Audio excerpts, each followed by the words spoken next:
पूजा की होगी अपने घर में, और उन सब लोगों को बहुत बहुत बहुत बहुत बधाई हो मेरी तरफ से। आज मैंने सोचा एक टॉपिक है, पर्टिकुलर एक टॉपिक है, मैं उस पे बात करूँ। कुछ लोगों को अपने इष्ट को जानने में बहुत बड़ा कन्फ्यूज़न होता है, ठीक है। कभी वो किसी देवता की पूजा करते हैं, कभी वो किसी देवता की पूजा करते हैं और परेशान रहते हैं कि पता नहीं हमारे इष्ट कौन से हैं, ठीक है। तो इसका भी जवाब ऐसा नहीं है कि इसका जवाब मिलेगा नहीं, इसका भी जवाब मिलता है। अगर आपको नहीं समझ में आ रहा है कि आपके इष्ट कौन है, तो आपको जो भी भगवान समझ में आते हैं सिर्फ उनका नाम ले लीजिए, ठीक है, या उनका कोई एक मंत्र ले लीजिए। ये नहीं कि आप मतलब 4 देवता हैं तो 4 देवताओं के बराबर से मंत्र कर रहे हैं, 4 देवताओं का बराबर से मतलब एक ही है। चाहे आप राम कहिए, चाहे आप राधा कहिए, चाहे आप महादेव कहिए, चाहे आप भोलेनाथ कहिए, चाहे शिव कहिए, सारे नामों का मतलब एक ही है, ठीक है। अर्थ सिर्फ एक ही है, जाएगा सब उस परमात्मा को ही, परमपिता को ही, ठीक है। बस खाली हम लोग भ्रमित हैं कि ये भगवान अलग हैं, वो भगवान अलग, भगवान सब एक ही हैं। बस जैसे जिन लोगों को अपने इष्ट ढूंढने में कन्फ्यूजन है, तो उनको जिस भगवान का समझ में आ रहा है वो उन भगवान का नाम उठा लें, उनका नाम जप करें या उनका मंत्र ले लें। तो जब आप धीरे धीरे जाप करते करते आपको खुद ही आभास होने लगेगा, आपको जो आपके इष्ट होंगे उनकी छवि अपने आप दिखाई दे।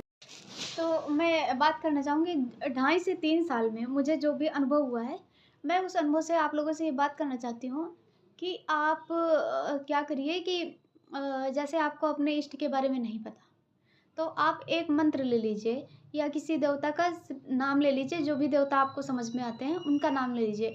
बस उनका नाम जप करिए, लगातार नाम जप करिए। जब जब नाम जप की आपकी संख्या जितनी ज़्यादा होती चली जाएगी, तो आपको जैसे मान लो नेगेटिविटी है या आपको गलत विचार आते हैं या कुछ भी प्रॉब्लम्स आ रही हैं, धीरे धीरे करके वो सारी प्रॉब्लम्स दूर हो जाएंगी। और भगवान की इतनी कृपा होती ना कि वो आपका जो दिमाग होगा ना, तो वो ऐसे चेंज कर देंगे। धीरे धीरे आपके ऊपर ऐसी कृपा हो जाएगी कि आप खुद ही उन लोगों से दूर हो जाएंगे जहाँ आपको कष्ट होता है। तो इसलिए मैं बात करना चाहती हूँ कि जैसे कि आपको आपके इष्ट के बारे में नहीं पता, आपने किसी एक भगवान जी का नाम ले लिया या एक भगवान जी का मंत्र ले लिया, आप वही मंत्र जाप करिए पर डे के हिसाब से। और धीरे धीरे जब आपकी जितनी संख्या बढ़ती जाएगी ना, फिर आपको इंटरनली ऐसे आभास हो जाएगा। जैसे आप आंखें बंद करेंगे, जाप करेंगे, तो आपको आपकी जैसे आप जाप मान लो भगवान शिव का कर रहे हैं, लेकिन अगर आपके इष्ट जो भगवान विष्णु हैं, अगर आपके इष्ट माता रानी हैं, तो भगवान शिव का ही जाप करते करते आपको माता रानी की मतलब तस्वीर दिखेगी। आप मंत्र करेंगे भगवान शिव का, लेकिन माता रानी की तस्वीर दिखेगी। अब मान लो आप माता रानी का जाप कर रहे हैं, तो माता रानी की कृपा से ऐसा होगा कि अगर आपके इष्ट शिव जी होंगे तो उनकी तस्वीर आपको मन में दिखेगी और इंटरनली आपको अनुभव होगा कि यही आपके इष्ट हैं। तो इसलिए सब लोग इस तरीके से जाप करें और कंफ्यूज ना रहें।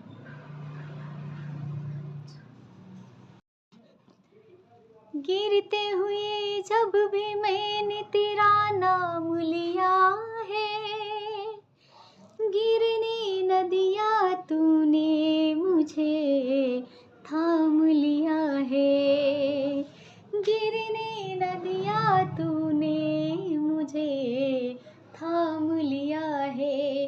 तुम्हारे चरणों में मेरा मुकाम हो जाए, तुम्हारे चरणों में मेरा मुकाम हो जाए।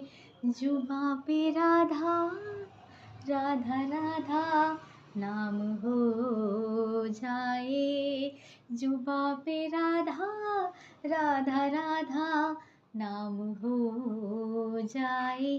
किशोरी कुछ ऐसा इंतजाम हो जाए, जुबां पे राधा राधा राधा नाम हो जाए, जुबां पे राधा राधा राधा नाम हो जाए। किशोरी कुछ ऐसा